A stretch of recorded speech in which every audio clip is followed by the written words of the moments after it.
The tantalizing promise of quantum computers is that they can do certain tasks exponentially faster than classical machines. And the quantum supremacy experiment is proof that this is indeed the case.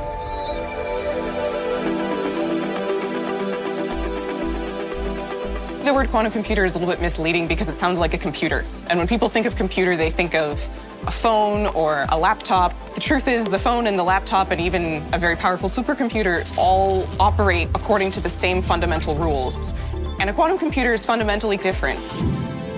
The classical bit stores information as a 0 or 1, and a quantum bit can be both 0 and 1 at the same time. If you have 2 quantum bits, then there are 4 possible states that you can put in superposition.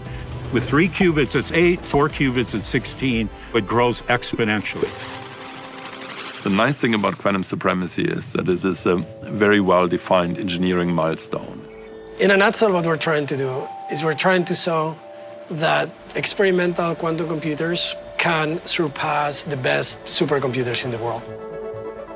To actually demonstrate quantum supremacy, we have these 3 steps. First, pick a circuit. Second, run it on the quantum computer. Third, simulate what the quantum computer is doing on a classical computer. We gradually increase the complexity of that circuit. At some point, it becomes completely impossible for the classical computer to keep up. Then we say we've achieved quantum supremacy.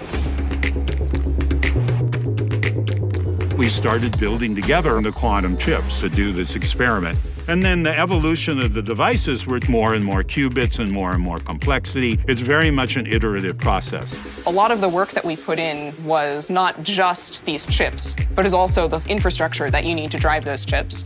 The cryostats that we install them in, all of the control electronics, software, all of this stuff is needed, and it all has to be developed.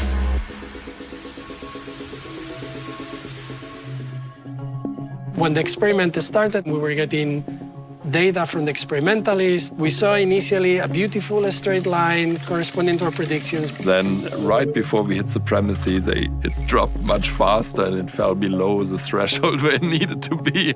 And there's nothing we can do because we don't know how to analyze past that. So everyone's like, oh, we're screwed because it's getting really, really bad at large number of qubits. It's like, well, maybe there's some really complex interaction between all the qubits. It turned out that the reason was rather benign. We calibrated a little bit better and then this problem disappeared. So there wasn't like oh, we did it. I think we crossed it, and then it wasn't clear that we crossed it, so we crossed it a little bit further. It took me like a day to realize, like, hold on, this is actually experimental data. It's kind of amazing to see, how well the theory works. The processor that achieved quantum supremacy is called the Sycamore processor. And it's parallel processing 2 to the 53 states, which is 10 million billion. And thus that enormous amount of parallel processing is what gives it the power. When we run small chunks of the computation in the largest supercomputer in the world, our estimate is that it will take thousands of years to complete the full computation. Technologies are born this way. Let's say the space age started with a satellite orbiting Earth, and it was not doing much, it was just beeping. The big technical achievement of quantum supremacy was really dependent on all this young talent who's kind of taken this and gotten it to work at a very technologically capable level. We have reached a new computational capability. There are certain computations, the only place in the world where you can compute those things is here in our data center at Google Santa Barbara.